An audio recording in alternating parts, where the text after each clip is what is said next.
crying on and off for hours. They can't be healthy, right? Sure, babies are supposed to cry, but not this much. Mama said that frequent crying is normal. She said that babies cry over everything.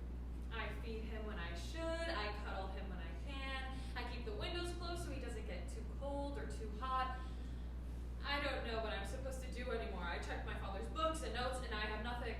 I don't know what it is I'm doing I don't wrong. think it's anything that you're doing wrong. You think so? I do. Then how do I figure out why he is crying? Matvi thinks. I have an idea. Here, let me take it. Matvi stands up and takes the baby from her. Hello, Sergey. Are you causing trouble for your parents? So yes, you are.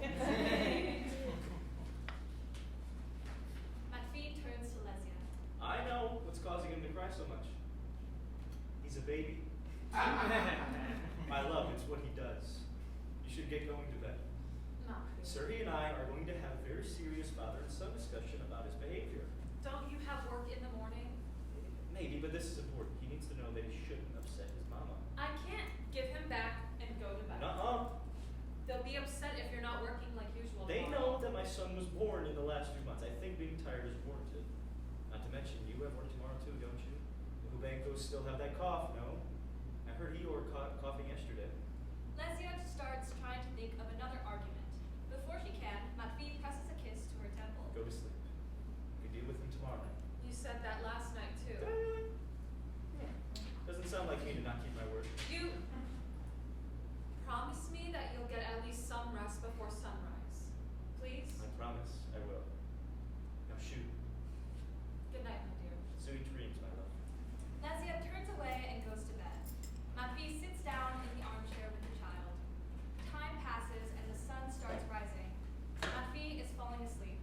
Danilo enters.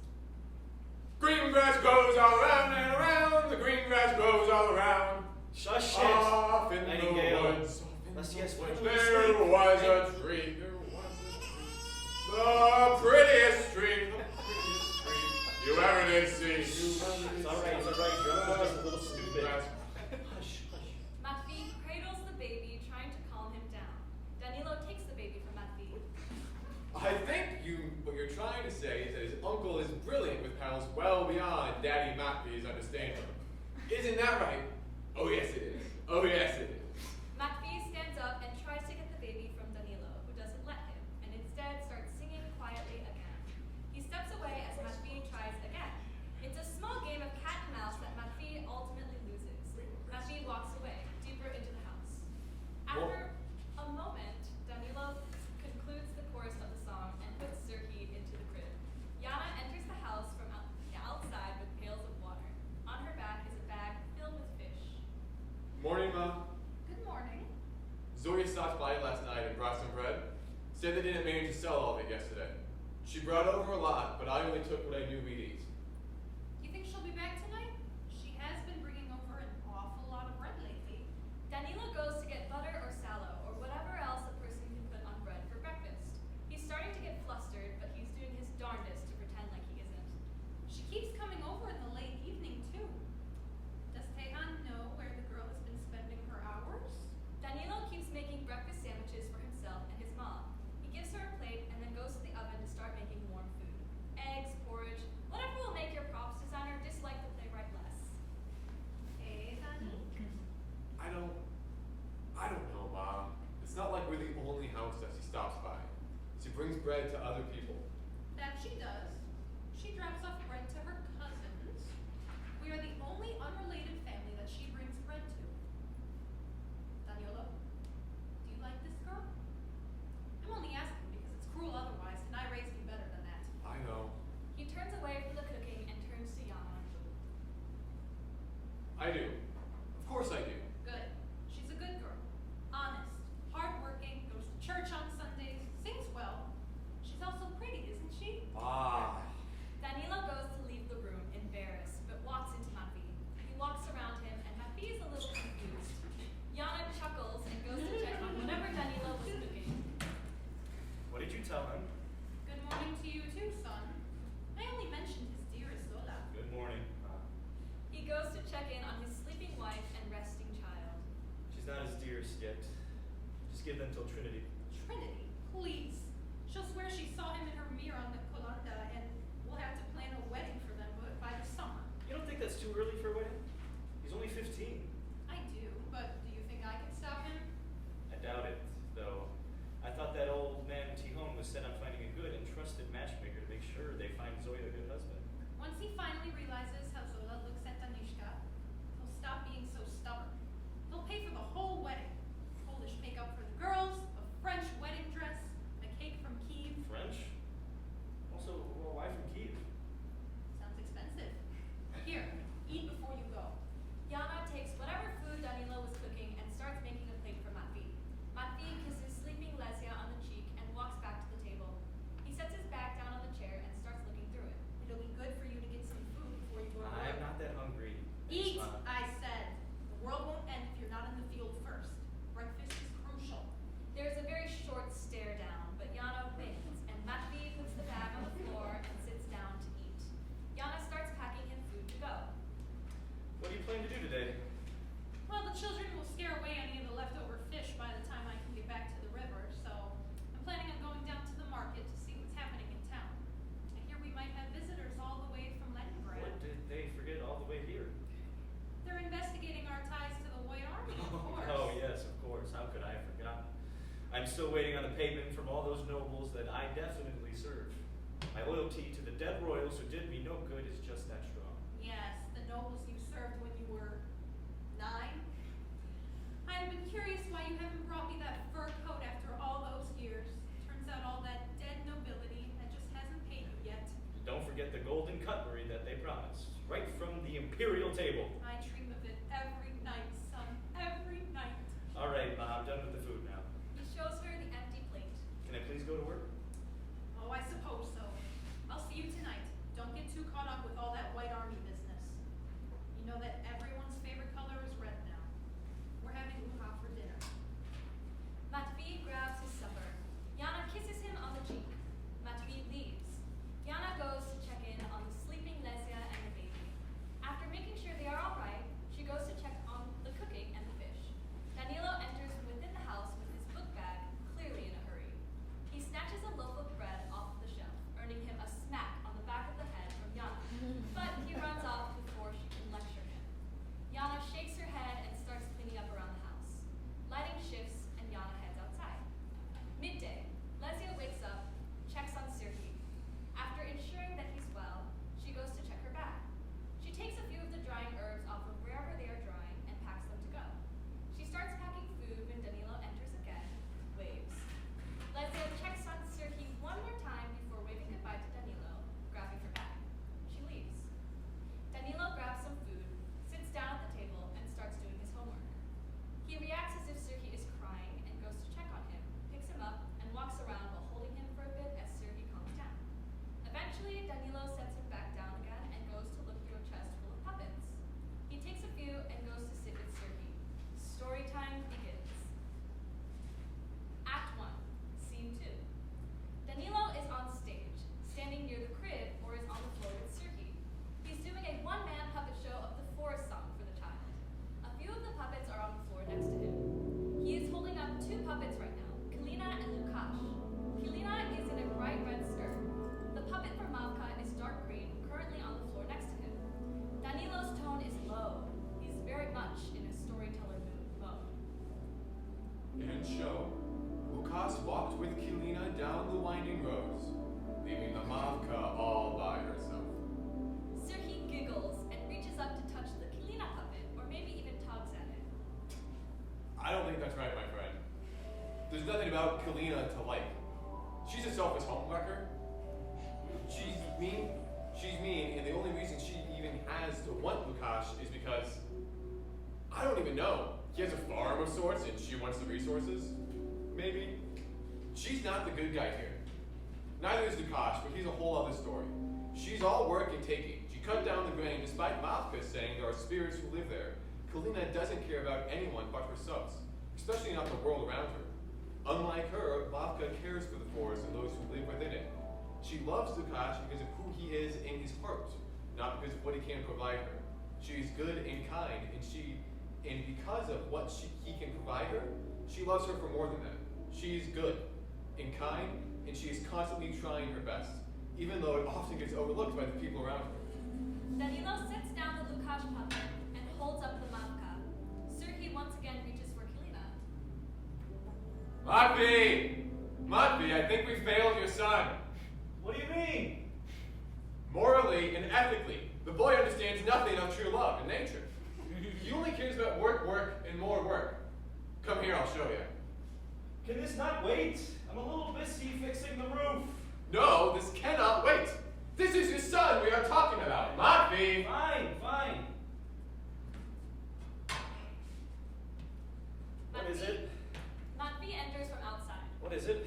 Look, Danilo holds up the mapka and Kalina puppets in front of Sergei. now choose wisely. Who do you like more, Sergei? Sergei reaches for the Kalina puppet and giggles again. Danilo tries to pull the puppet away, but Sergei's holding on tightly. Danilo lets it go. He's already going down a very dark path, Matvey.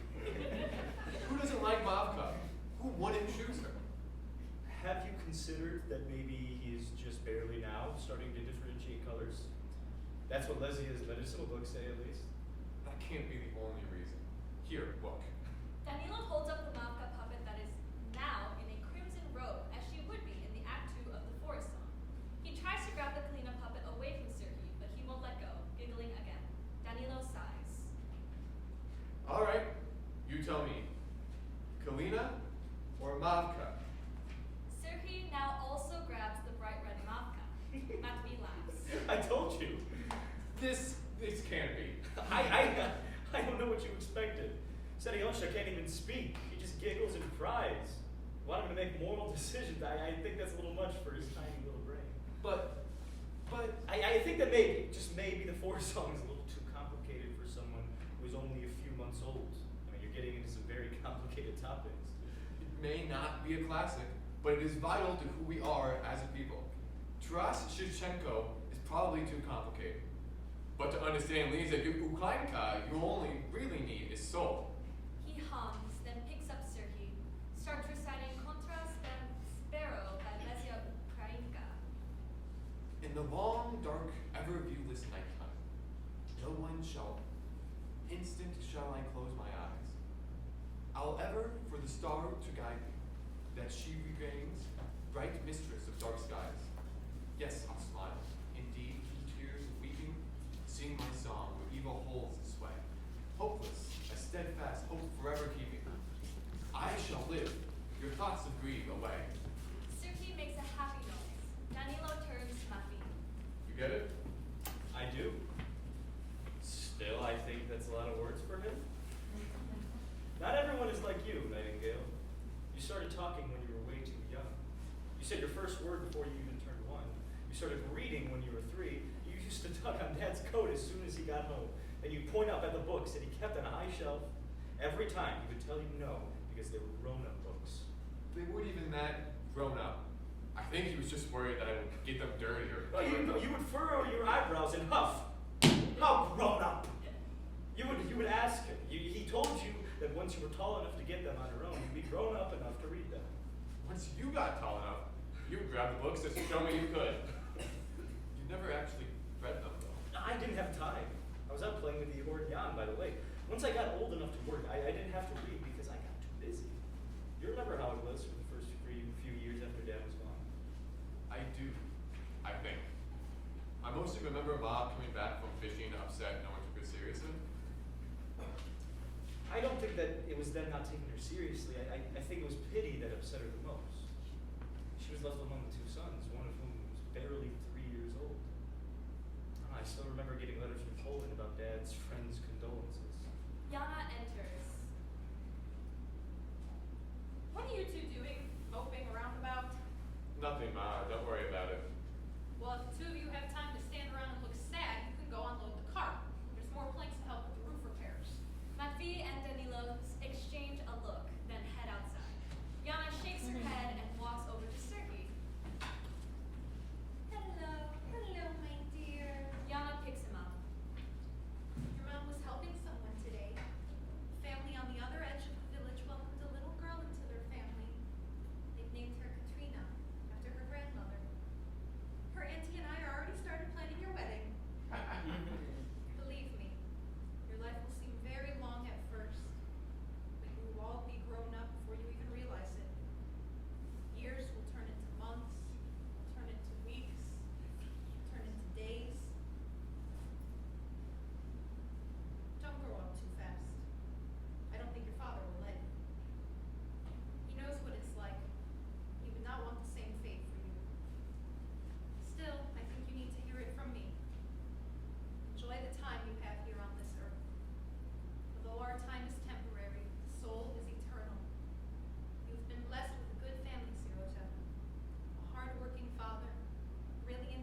keeps dropping pieces. Not true. Matvi is just bad at giving directions. I making your old woman do everything for you.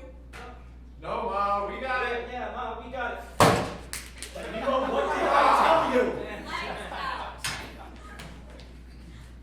Act 1, Scene 3. Lights up on the house. Dimitri is laying on the table. Danilo is gathering supplies. Lesia is checking on the wound that is across Dimitri's stomach. Matvi is in the room, waiting for Lesia to tell him whatever she needs from him. Why did anyone bring him in sooner? He's lucky you caught it when you did because letting an infection stay for this long. Danilo, can you get me the alcohol? Yeah, here. Matvi, get a wet towel. Dimitri moans and groans in pain. Matvi brings her the towel. She leans over Dimitri and places a towel over his forehead. Angel? No, a healer. Danilo brings her the supplies: antiseptic, alcohol, needles, thread, and whatever else might be needed. Lesia cleans the wound. Danilo is practically her right hand and can predict what to give her before she can even ask for it. This is a well-practiced dance for them. Matvi stands to the side, watching. Stitches, bandages, and at least now Dimitri's guts aren't threatening to fall out of him. He's still feverish, unconscious. Matvi, can you get him a pillow? He'll stay here until I know that he'll be okay with whoever he lives with taking care of him. Matvi nods, leaves to go get what she asked for. While Lesia and Danilo talk, they're cleaning up the room. Danya, are you sure you don't want to go and study medicine properly? I can only teach you so much. If I go to study something, it'll be music. I like this. I like helping you, but I don't think I could do this forever. Blood, I can handle. But there's no way I could deal with the rest of the insides. You know, it's usually the other way around. People fall in love with the art and music, but won't properly pursue it because they are afraid that they would be unable to make a living out of it. You're not worried? Somewhat, but not about that. I don't want to be stuck here forever, you know? If I could study music, then I could travel around the world doing what I love. If I study medicine, I feel like I'll have to come back here to help people. And I like it here, but You don't want it to change from a home to a cage. I understand. do you feel trapped? No. I'm pretty happy with where I am. I like it here. It's peaceful. Peaceful? I mean, this isn't the norm. I don't want it to be the norm. Matvi comes back, sets a pillow under Dimitri's head. How did all his little soldiers miss the fact that their commander was practically dying? I don't think most of them were sober enough over the weekend to think about anyone but themselves. Or they were busy chasing skirts. Those people are supposed to be our guards. You did the right thing bringing him here. I know. Crosses to Lesia, kisses the side of her head. You are the miracle worker. You are the miracle worker, though. Hopefully. I don't think having a dead commander on our table would be good for our reputation. How exciting it'll be. Not at all. Not exciting at all, Matvi. I can't believe you would even joke about that. I was just telling Danilo about how much I like the peace and quiet here. All right. Point taken. Back to work you go. He needs time to rest for a bit. I'll keep an eye on him. Blackout. Act 1, Scene 4. Midday. Lesia is sewing next to the crib. It's peaceful. Dimitri now has a blanket under him as well as one over him. It's like a makeshift bed on the table. The peace is broken as soon as Sergei starts crying. Lesia gets up to try to figure out what's wrong. Dimitri wakes up. Sergei calms down. Lesia sets him back down and looks at sitting Dimitri. Lesia walks up to him. Good morning. How are you feeling? You're real. Hmm? You're real. Yes, I am. Can you tell me your name? I saw you in a dream. At least I thought that I did. Colors, voices, everything was spinning around me at first. Everything hurt. Then it was just dark. I heard voices, but they were distant and muted, like when you're swimming underwater and you hear people around you talking, but you can't make out what they're saying. It's just. Then there was light. It was warm light, candlelight, but bigger. It beckoned me closer, and I couldn't help but move, like a moth drawn to a flame. Out of the light came an angel. She held out her hands, and I asked her if I was going to die. She said no. chose to let me live. She saved my life. Or, not her, you, I suppose. I saw you in my dream. Dimitri and Lesia stare at each other for a few seconds. He shakes his head. Dimitri. My name is Dimitri. My name is Lesia. I told you that before, but I'm not sure if you were I heard conscious. you, and I remember that you told me you were a healer. Yes, good. It's good to know that your memory is intact. How are you feeling? Fine, I think. A little dizzy, a little hungry, like somebody slashed my side with a scythe. That's pretty good for where you are, considering the infection. How did you stay upright for so long? We bandaged it up, tried to clean it out. I had a slight fever and I thought that it was just a cold, but I guess not. You're lucky that you were brought in when you were. Sounds like it. Lesia walks away from him to get him some porridge. I don't want to risk giving you anything that might upset your stomach after not having eaten for some time. Thank you. He takes the plate and the spoon and starts eating. Lesia walks away from him and checks in on Sergei. Dimitri watches her the whole time. Is that your brother? My son, actually. Ah. I didn't realize that you were married. I am. In fact, it's my husband that you should thank for bringing you here. I will. They fall into a silence. Lesia seems comfortable with it. Dimitri is definitely not. You've been married long? A little over a year. We got married soon after last year's Kupala night. It was beautiful. Once again, silence. But now Lesia feels like she has to fill it. Are you married? Yes, I am. She is still in Leningrad with our daughter. How old is your daughter? She's 14. All that she's been talking about was joining the Young Communist League. Perfect little komsomolka. How exciting. You must be very proud of her. Sure. She's just like a little copy of her mother. She caught one of our neighbors repeating anti-government rhetoric when she was just 5. Is that common in Leningrad? Anti-government ideas? No, children who are so invested in politics. Ah, well, to an extent, yes. It is important to be invested in the betterment of where you live, don't you think? Of course I do. There is more silence. So when am I free to go? If you promise to take it easy and take care of yourself, then as soon as I make sure that you'll be all right on your own. I'll try. But who knows how it'll go with the new recruits. Lesia starts taking his vitals or whatever she can with the supplies that she has. I'm sure they've managed themselves fine while you were gone. They can handle a few more days. How long was I out for? Just a few days. Everything has been peaceful, don't worry. I asked Danilo to keep an eye out on the people you work with. And this Danilo is... My brother-in-law. Reliable, smart, and very quick on his feet. You couldn't have not heard him in the streets, though. He often sings in the market or spends time with the puppet theater group. I see. You don't have to worry about him. He's a good kid. I'll take your word for it. Surely angels can't lie. Blackout. Act 1, Scene 5. Lights up. Danilo and Lesia sit at the table together. Lesia is bandaging up his hands. I can't believe that he's getting away with this. Haven't they banned corporal punishment years ago? He hadn't been this bad before. Everyone has been so angsty lately. Ever since they sent our biology teacher away to our psychology ward for teaching evolution. That doesn't excuse anything. Did you tell anyone? I don't think it'll be worth it. Why not? Danilo.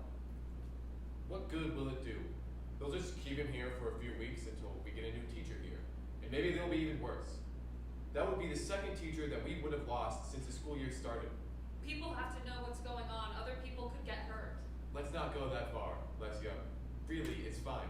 It was my fault. What did you do? I found a pamphlet in the hall and started talking about it to Zoya. A pamphlet? It was the farmers. The farmers are getting frustrated, so they're planning something to show the army around us that all this isn't right, isn't fair. How much grain has gone out and nothing had come back? Danilo, there are things that are not safe to discuss in public. discuss it in public. I just saw the paper and brought it up to Zoya. We got overheard. Not even by a teacher. Someone snitched. Walls have ears, Danilo. Especially now, that's just how things are. It's stupid and unfair. You know that. I wasn't even planning a revolt. I just saw the pamphlet and suddenly I'm a problem. You've noticed how many more soldiers and guards there are around, or haven't you?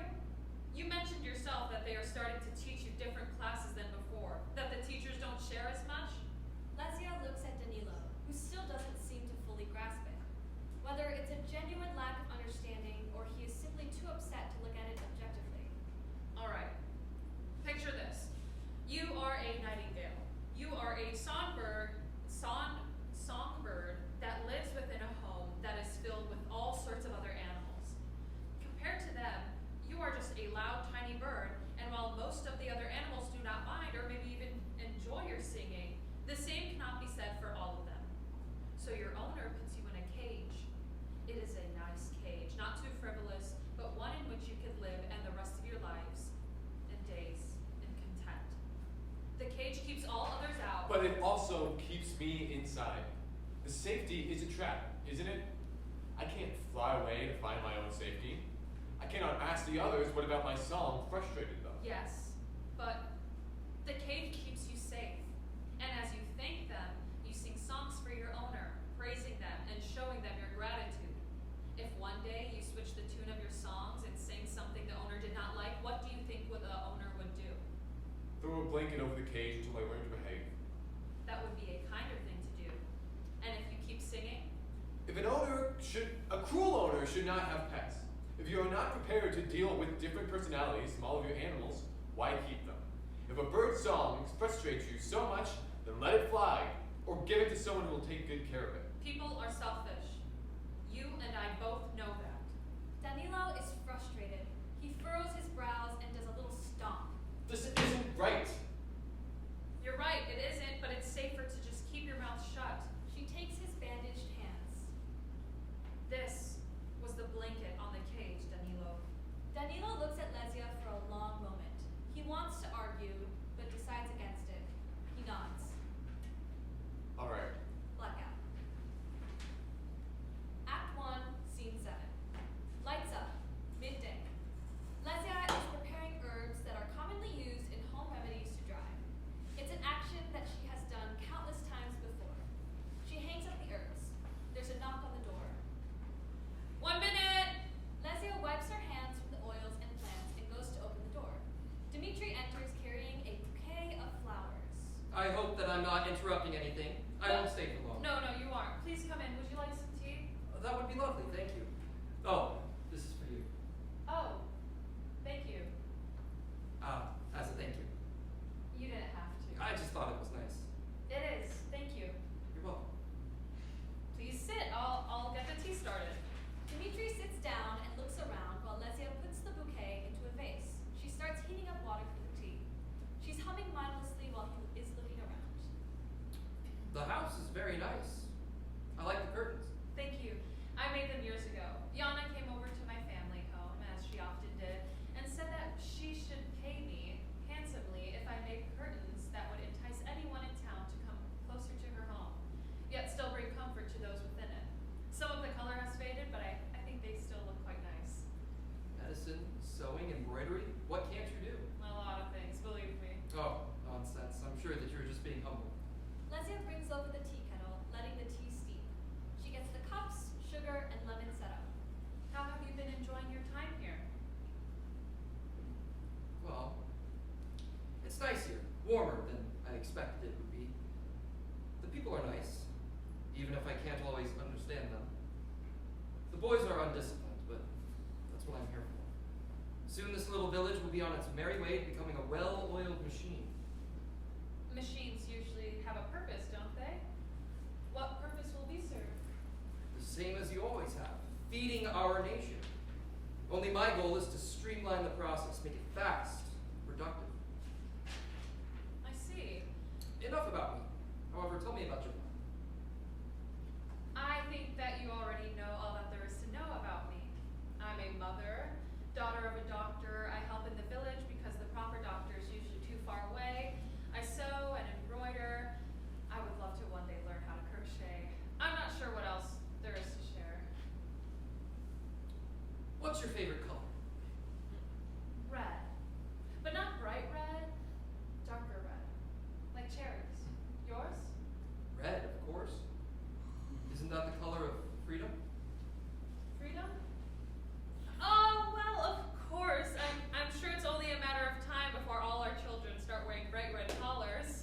Is that the future that you want for your son?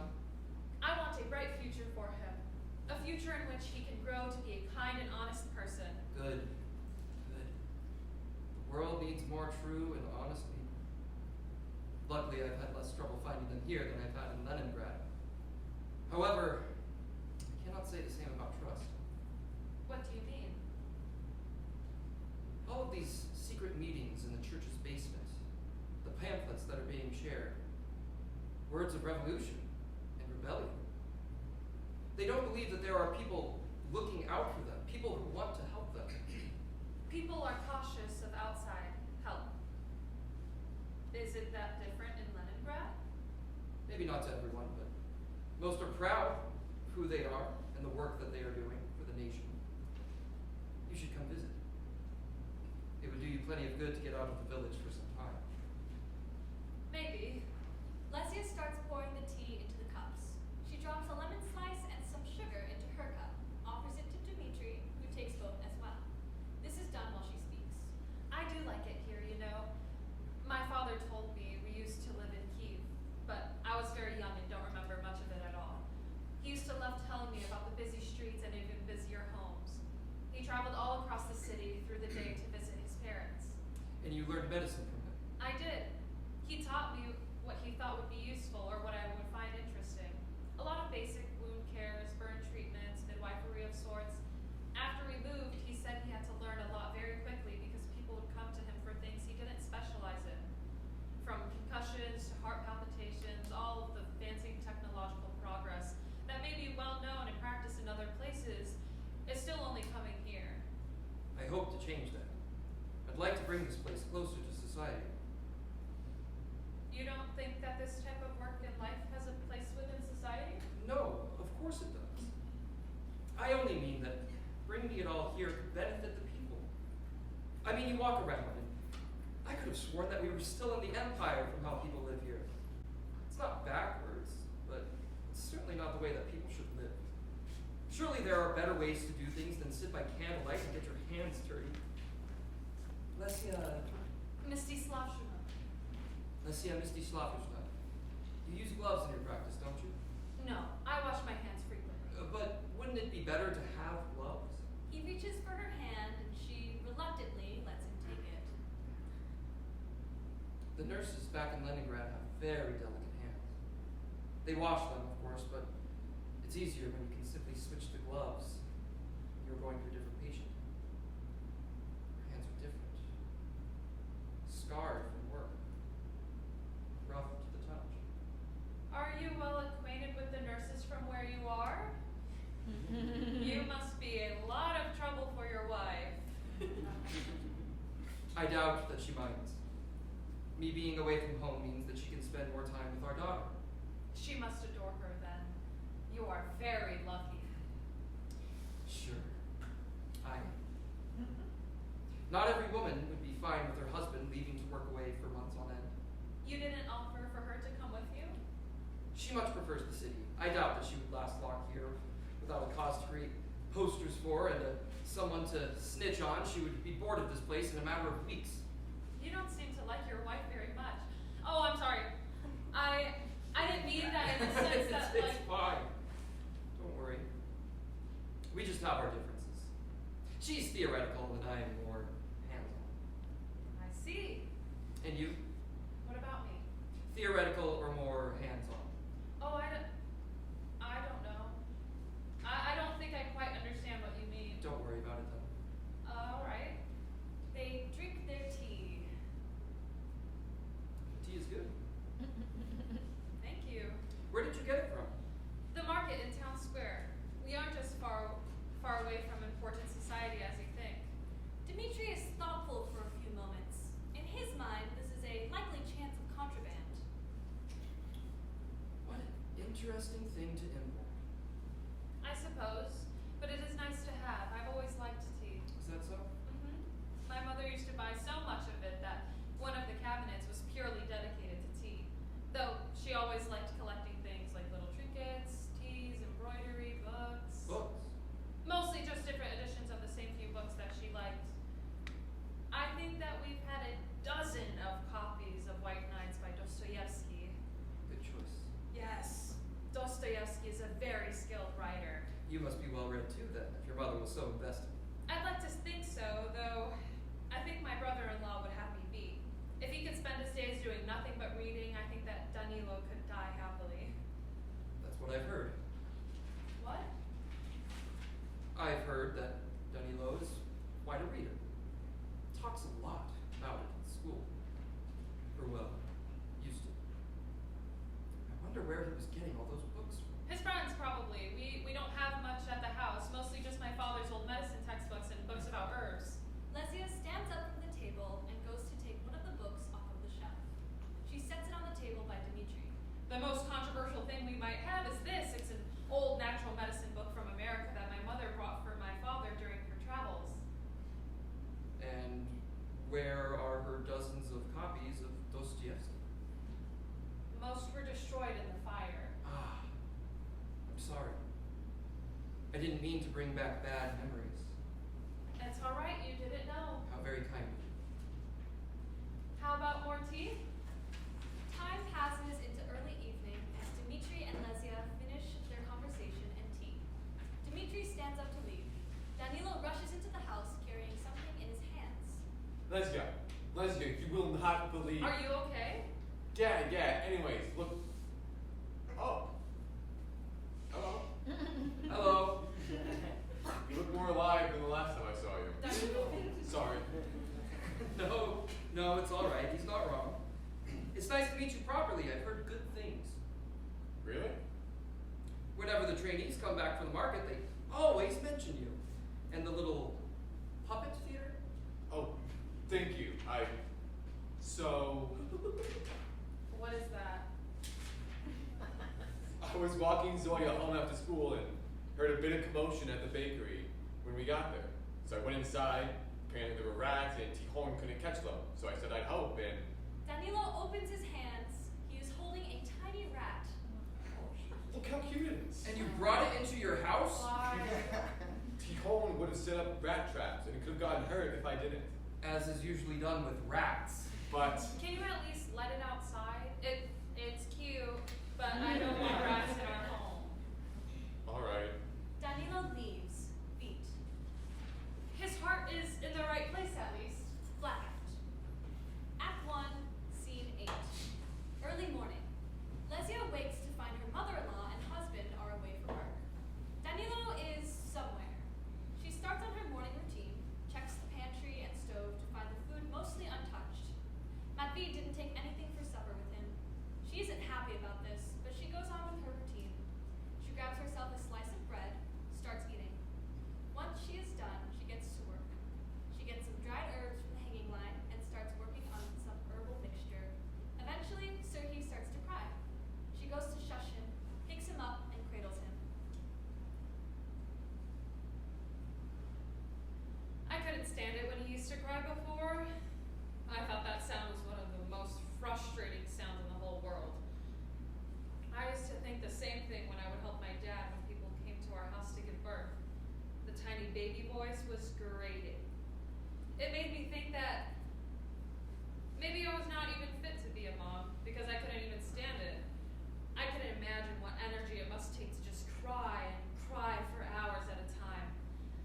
I asked my dad about it one day. He mentioned that, well, babies couldn't do much before that. When I asked him about how they never lost their voice, he showed me a diagram of the throat.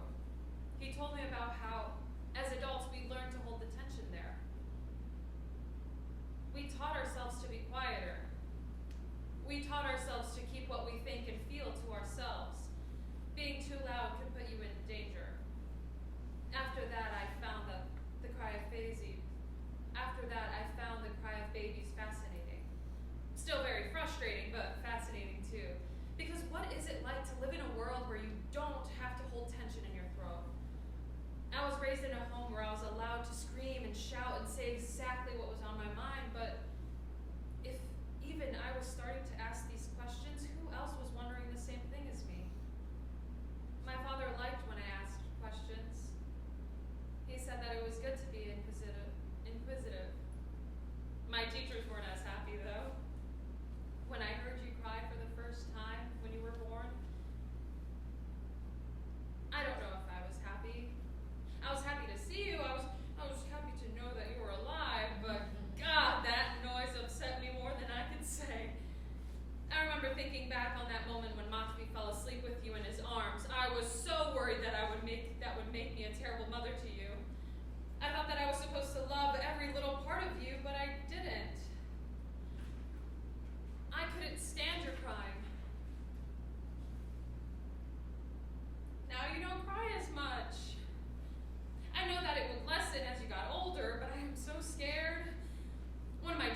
patients brought her baby in one day. She said that she didn't think anything was wrong at first when her little girl stopped crying, but then she realized that no, something was very wrong. My dad said that children stop crying when they are starting to run out of energy. Children stop crying to preserve their energy to survive for as long as possible. I can't tell why you're crying less now. Is it because you're growing older, or because I have failed you as a mother? It's just such a scary thought, you know? The idea that I ruined your life before it could even start. I want only what's best for you, but I constantly feel like I'm doing something wrong. I don't think I am, at least Yana hasn't said anything, but I feel like if I breathe on you wrong, you will break. Promise me that you won't? Promise me that you will be resilient, please. Promise me that no matter what happens, you will live. Lesia holds Sergei for a little longer before setting him down in the crib. She hums a lullaby as she gently rocks the crib. Time passes into midday. Yana enters. Liza, hello, my dear. Good afternoon. How have you been? You and I spend so little time together these days. I'm always either with Saroja or resting these days. A whole village is raising him, and yet I still feel tired. You are forgetting how you take care of the village too, Liza. There are many people who would not be here without you. If we all do our part, then I think we could live happily. It's idealistic, but You are talking about others again. I want to know how you are. Long pause. I'm scared. I can't place my finger on exactly why, but I know that something is wrong. I keep hoping that it will pass. I pray that it will pass, but it hasn't. With every passing day, I just feel worse. You don't think it could be because of our guests from Leningrad? They are people. I doubt that they could make me feel such despair. They are people who are messing with things far beyond their human understanding. What do you mean? The party recently revoked the church's land. It's only a matter of time until they take the building down. That can't be right. I'm only telling you what I heard. Mama, religion is sacred. They wouldn't. What do these people know of sacredness? Of love? When we were finally free, what did these people do? Did they let us live in our own nation? No. They marched their armies onto our fields and killed until they got their way. What after that? They change our history. They teach their own rules and beliefs as if they are the truth. But Lisa, my dear, you're a smart girl. You know that they are not. They are corrupting our children into nothing more than their own bidding. Machine parts. Lenin tried to appease the people, but what of Stalin? He thinks of himself as a god who can will the very grain of our soil to do as he says. He thinks himself a god who can decide who gets to live and who starves. There's only so much we can do. We have to protect ourselves, protect our family. It's getting colder. Blackout. Act 1, Scene 9. Evening. It's getting colder. Days keep getting shorter. It's not quite winter yet, but it does feel like it sometimes. There is a small but nice dinner with a small cake that is more akin to bread and a single candle. Yana and Matvi are drinking. Lesia is not. Danilo has some in a cup. He keeps looking at it, but never properly drinks. 16 is an important age, Danilo. Are you sure that you're ready? Danilo wasn't paying attention, staring off into the distance. Huh? I asked if you're ready to be 16. Oh, I'm not sure. I'd like to think so. Can't be too much different than things are now, right? I'll still run errands, I'll still perform. I mean, you don't have any plans? Maybe Zoya-related plans? No Zoya-related plans. I'm sure there's other plans that Danilo has. Let's not make it all about Zoya. Why not? Wait, actually, where is she? You invited her, didn't you? I hadn't seen the lights on in the bakery for some time now. Zoya isn't feeling well. Matvi and Yana nod in understanding. Matvi pours himself a drink. The market's empty. Barely anyone even looks at the fish. The fish is too bony for them, it seems.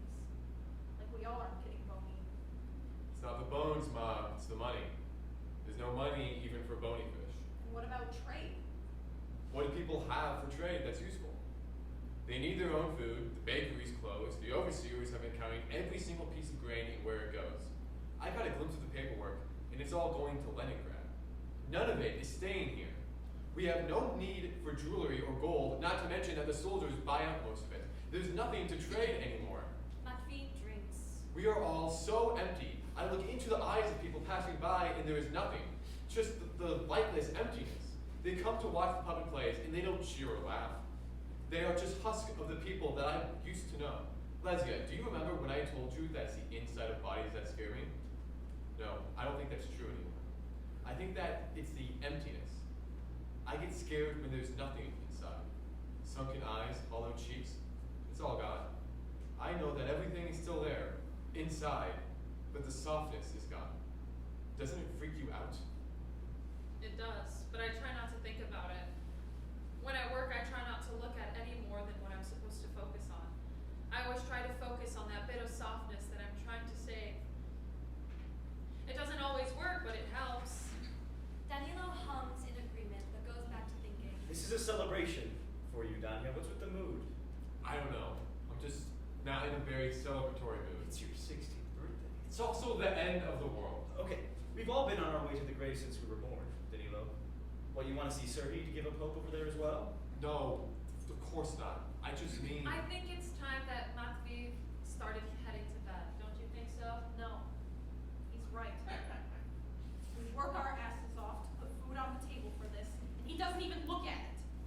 You can at least pretend to be grateful. I am grateful. We have all been going through this. We all deal with it differently. Ignorance is good sometimes. I'm sure that is really nice, but I just can't do it.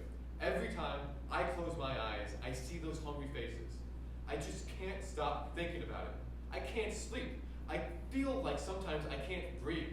I wish I could. I wish that I could stop thinking about it and celebrate. I can't.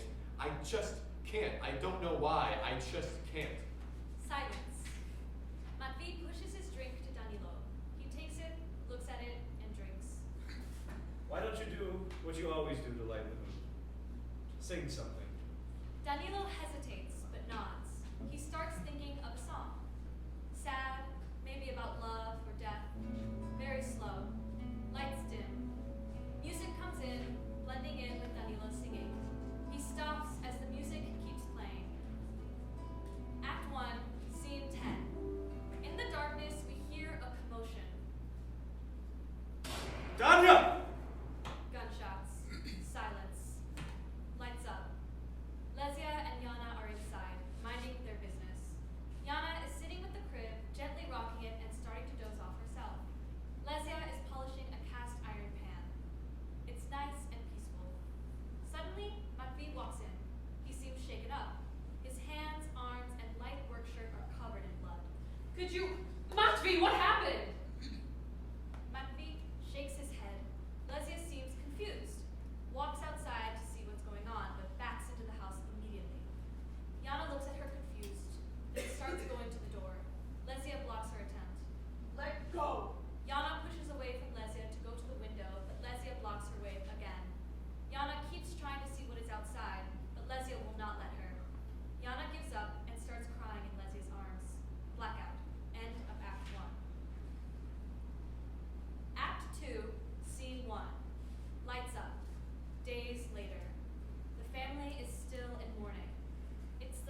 Good day, Liza, Mrs. Slavishna.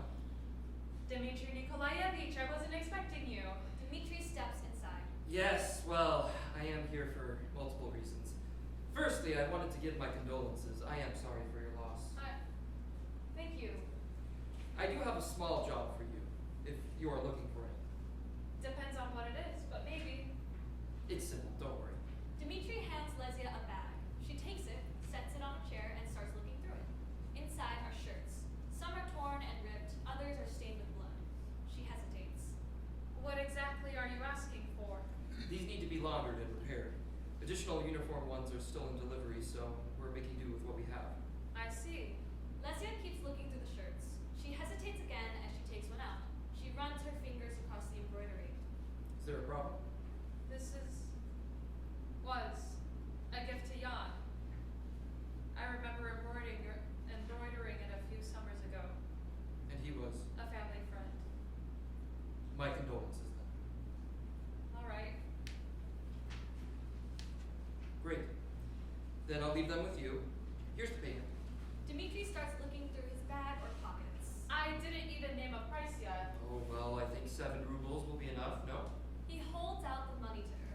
Banknote or coin, it doesn't really matter. Dmitri Nikolaevich, that's far too much. I mean, Take it. I'm sure you need the money after losing income from the songbird. Dmitri takes Lesia's hand and puts the money into it. Consider this payment from when you saved me before. Lesia considers this for a bit, but ends up taking the money. She sets it down on the table. Dmitri follows after her. How is your husband? working. He isn't around? Huh. I would have thought that a proper husband should be beside his wife when she's going through something difficult. Danilo was his brother. He's coping how he can, not to mention we don't have any other option. You could come work for me. What? Dmitri stands almost behind her now, almost trapping her by the table. Why don't you come work at my house? I could use a maid. My home is missing a woman's touch. You could clean, cook. He takes a strand of her hair and twirls it between his fingers. Lesia is frozen. I'd pay you well, too. Lesia moves away from him, trying to play it off, but clearly uncomfortable. No, thank you. I'm not that good at that, actually. Danilo did a lot of the better cooking around the house, and no, thank you. Very well. The offer will stay on the table should you need it. Good day, Liza, Mr. Slavishna. Dmitri goes to exit. Good day. After Dmitri exits, Lesia sits back down by the crib. She's panicked, uncomfortable. She sets the shirts he gave her down by her chair or in a pile of whatever project she has. She goes back to embroidering. Time passes into the evening. Matvey enters the house. He seems tired and out of it. Lesia sees him and stands up. She walks to him and kisses him on the cheek.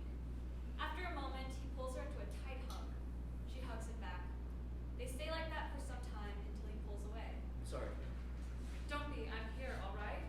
I know. Here, come eat something. Lesia takes his hand and leads him to the table. He follows her without hesitation. I'm not hungry, but thank you. You didn't eat breakfast either. You have to eat I'm something. not hungry, Lucia. Please? No. He notices the money on the table. What is this? Dmitri Nikolaevich stopped by. That bastard. Did he hurt you? Threaten you? What? No, he didn't. Matvey, I'm all right. He didn't do anything. Lesia holds Matvey's face in her hands, gently caressing his cheeks. See? I'm all right. Why would he hurt me? Matvey shakes his head but doesn't reply. It seems like he wants to say something but he can't. He offered me to work at his house, but I Don't said no. listen. You can't work for him. I'm not going to. Okay. Good. Thank you. They fall into a silence. Lesia starts softly humming. They stay like that for a bit. Lights dim as time passes into late evening. The couple separates, goes about their separate business around the house. Yana enters, prays, goes deeper into the house.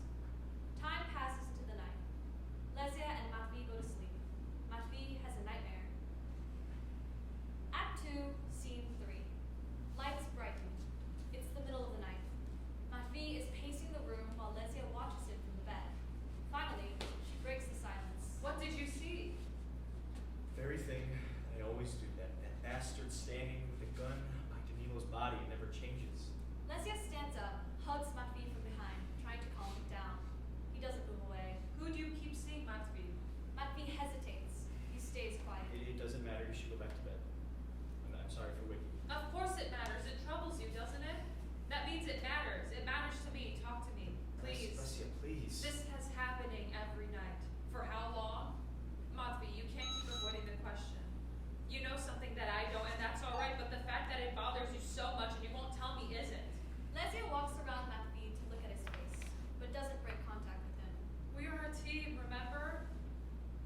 this as well, will accomplish nothing.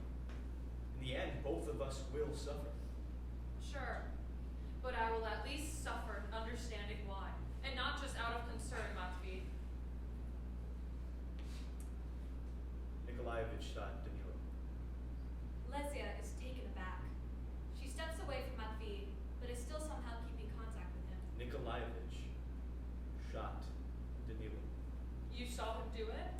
No, I didn't see him shoot, but I saw him standing over Danilo's body with a gun, so I don't know who else would have done it. He told me something, but I don't remember. He mentioned something about treason. Treason? Danilo was 16. There is no way he... No way what? Said something wrong. Yes. Just before Danilo's birthday, when Dmitry Nikolaevich visited, he mentioned that word got to even him that Danilo was getting quieter. You noticed it too, didn't you? He spent more times in the attic or helping fix the roof than he ever before. Just working his life away silently, he got better at keeping his tongue behind his teeth. He wouldn't have said anything unless he was provoked. What good was provoking Danilo to say something he shouldn't have? It's not like they have been using his death as a warning for others. Nikolaevich just killed him. I don't know, Matvey, but I'll keep thinking.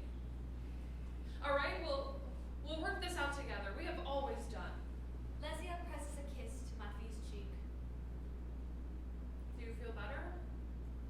A little. Better than nothing, isn't it? It is. I'm sorry. Don't be.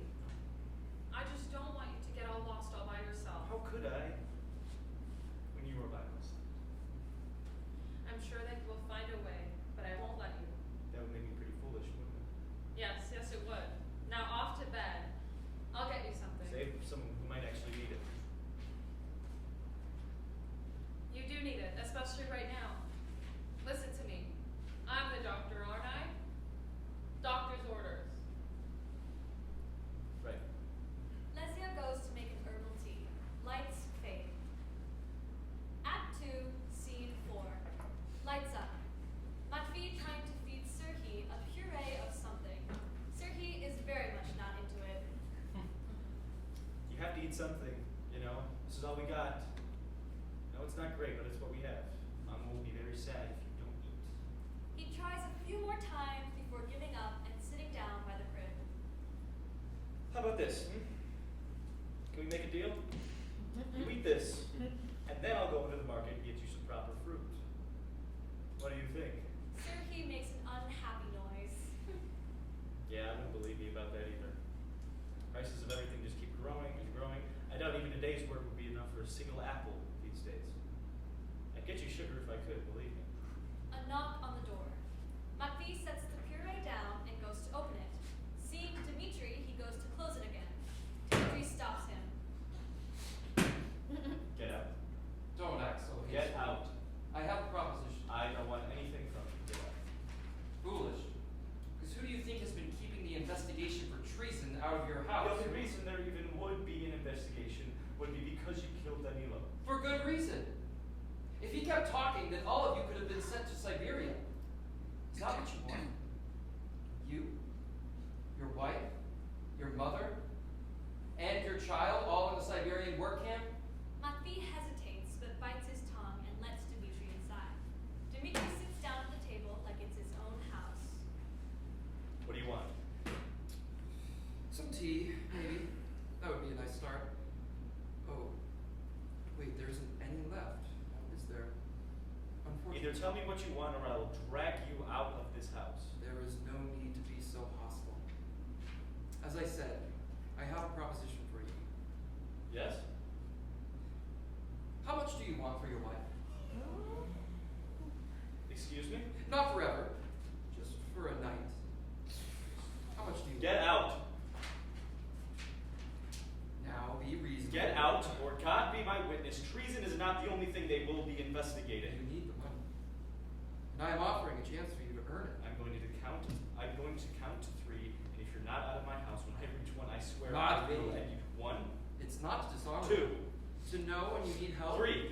Matvey crosses the room to Dmitry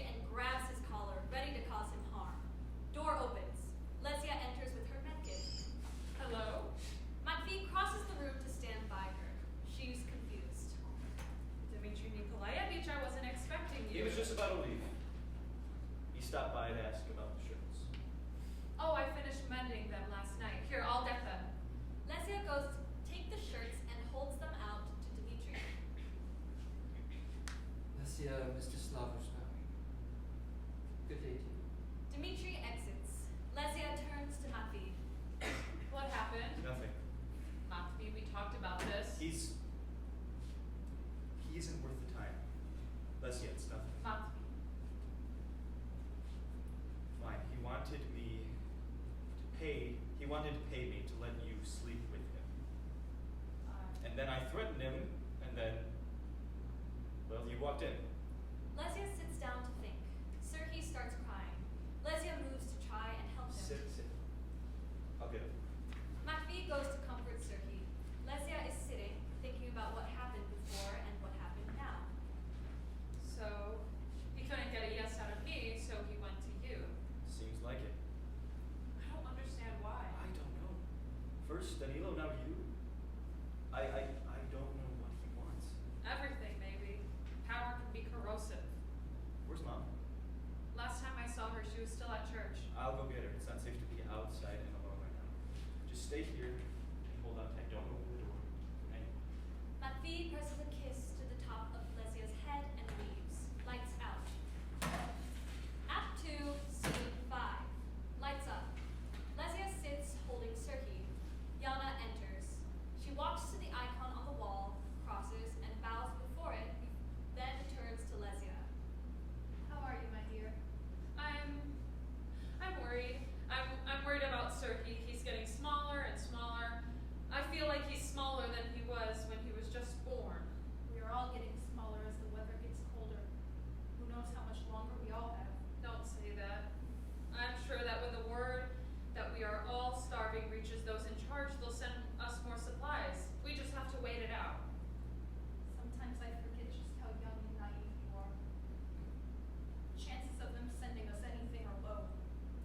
If anything, it's more likely that they are starving us out on purpose. There's been something that we can do, though. Something to help Sirosha. Like what? Yana hesitates. She looks at the icon for reassurance, then back to Lesia. Let him die. Easily and peacefully stop starving him. I don't think you're feeling I'm well. feeling perfectly fine. Better than before, actually. Now that I understand that we are not entirely helpless. Killing Serhiy is not a way to go about Don't this. you understand? It's what the Lomachevos did to Katrina. The Lomachenko's were arrested for cannibalism. But Katka is happy now. She is with God. Lesia, dearest, my sweet, this is bigger than mortal needs now. His soul is pure. It is innocent. It is free from sin as he will ever be. But once he is older, think of what hunger can drive a person to. If we do this now, sir, he will die in God's heaven, and he will be happy. He will be with Daniel. With his little belly full of food, he will be joyful. He will feel nothing but happiness. God will forgive us. He will understand that this was for the best. Once all of this is over, you and Matvey can have another child. One that won't have to starve. But do not keep your child in pain purely out of your own selfish wishes. There is a long pause as Lesia genuinely considers this. She has seen how far hunger has pushed others. She starts holding Serhiy out to Yana before immediately pulling him in closer. No, this isn't right. I won't let you. Think of what Matvey would say. That's why I'm asking you and not him. He is reckless. He has been since he was a young child. He does not understand the importance of an eternal soul. You do. I think you know. I think that you would make the right decision. The right decision is to let my child live, to let him experience this world and make his own decisions. As his mother, I am supposed to protect him. Yana looks to the icon again, then at Lesia. There is once again a long pause as now she decides on what to do. Protect him from what, Lesia? Pain and suffering? Clearly that hasn't been very easy for you right now. What are you protecting him from? Certain death now, it seems. Serhiy has a chance to live, and I'm going to take it. What then do you suggest we do? Live off eating dust? Or start chewing the wood that makes our furniture? Do you think that will sustain your son? We will. Serhi starts crying. Lesia starts shushing him and trying to comfort him. We will make do. It's what we've done for years. It's what we've done. It's what our people have done for centuries. Lights out. Act 2, Scene 6. Lights up. Late evening. Lesia is doing work around the house. She looks outside through one of the windows, concerned since Matfi still hasn't come back home. He should have been back some time ago. She goes back to whatever chore she was doing. A knock on the door. She goes to open it, but thinks against it and opens one of the windows to see who it is. Dmitri Nikolaevich, it's quite late. I had to be the one to tell you the news. Can I come in? Can't you tell them to me like this? I really think you should sit down before I do. Lesia hesitates, but lets him inside. She sits down at a side chair at the table. Dmitri stands. I didn't believe it when I first heard it myself, but your husband was arrested for stealing grain from trains headed to Leningrad. Lesia stares at him, not moving. She doesn't believe him. Dmitri thinks that she is in shock. He takes a blanket off of the bed and wraps it around her shoulders. It's still only an accusation. They're going to question him tomorrow. Dmitri sits down at the center chair of the table and puts his hand over Lesia's. It isn't looking too good for him, however. His brother being accused of treason and a young son is every reason to do it. Beat. Lesia thinks. I can't believe he would make such a mistake. To go against the party, to endanger our people. Lesia moves closer to Dmitri. Surely there has to be something you could do. She reaches for his face, gently runs her hands through his hair. Dmitri? Dima. Dima. You are a brilliant man. A man of authority and power. Do you think that maybe you and I could discuss this? We could work something out. I'm sure. Lesia stands up. She watches him. He gives her a small nod. Lesia goes to get paper and a writing utensil as he watches her. She sets it on the table and puts her hands on his shoulders. Get him out and the three of us can make a deal. I'm sure once he finds out about your kindness, he would be more than happy to reconsider. Dmitri hesitates. Lesia notices. She leans closer to him. Kindness deserves to be rewarded. Lesia massages his shoulders as he starts writing. Her look is distant, downcast yet accepting. You know, I have always admired your dedication to your family and your husband. Standing up for his brother, always staying true to him even when you could earn quite a profit by making your own decision. You are so unlike that cold witch back home. She's always in a meeting, always out discussing something, always busy indoctrinating our daughter into the working ranks. Perhaps that's why I like being here more than back home. You understand harmony, Licia. You understand how to treat a man well, how to keep him with you. You deserve to be with someone who knows how to treat you right too.